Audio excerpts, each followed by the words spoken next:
गोंदिया जिल्ह्यातील भदुटोला जंगल परिसरात गौण खनिजांची अवैध उत्खनन थांबवण्यासाठी गेलेल्या वन परिक्षेत्र अधिकारी दिलीप कौशिक यांच्यावर जीवघेणा हल्ला करण्यात आला। जेसीबीने थेट त्यांच्यावर चढण्याचा प्रयत्न झाला, मात्र अधिकाऱ्याने धाडस दाखवत 15 ते 20 किलोमीटरपर्यंत पाठलाग करून जेसीबी जप्त केला।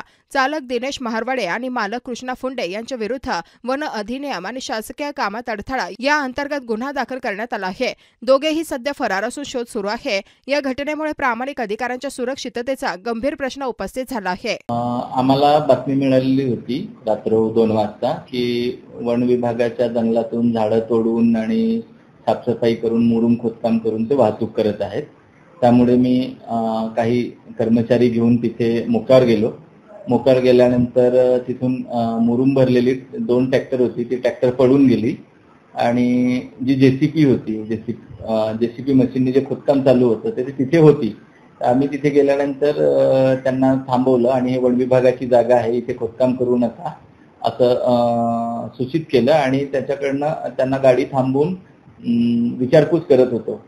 तर अशा वेळी आमच्यावर कारवाई होईल म्हणून त्यांनी अक्षरशः माझ्या अंगावर जेसीबी मशीन घालण्याचा प्रयत्न केला।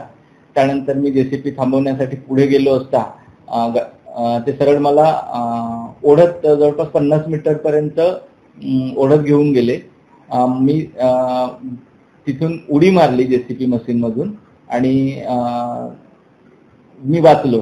जर मी उडी मारली नसती तर त्यांनी पुढे एका झाडाला ठोस मारली तर तिथे मला त्यांनी निश्चितच मारलं असतं। म्हणजे त्यांनी जीवे मारण्याचा प्रयत्न केला आणि ही जी लोक आहेत, खास करून मुरुम उत्खनन करणारी किंवा अशा पद्धतीची जी लोक आहेत ती नेहमी गुंड प्रवृत्ती वागत असतात आणि अधिकाऱ्यांना धमकावून किंवा अधिकाऱ्यांना जीवे मारण्याची धमकी देऊन अशा पद्धतीचं कृत्य करून हे काम करण्याचा प्रयत्न करत असतात।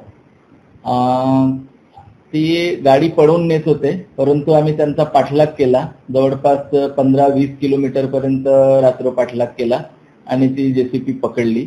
त्यासाठी पोलीस विभागाची सुद्धा मदत घेतली, स्थानिक काही समाजसेवी लोक आहेत त्यांची पण मदत घेतली आणि गाडी पकडली आणि त्यानंतर त्याच्यावर वनगुन्हा जारी केला आणि वनगुन्हा जारी करून त्यांची जेसीबी मशीन जप्त करून पुढील कार्यवाही आता चालू आहे।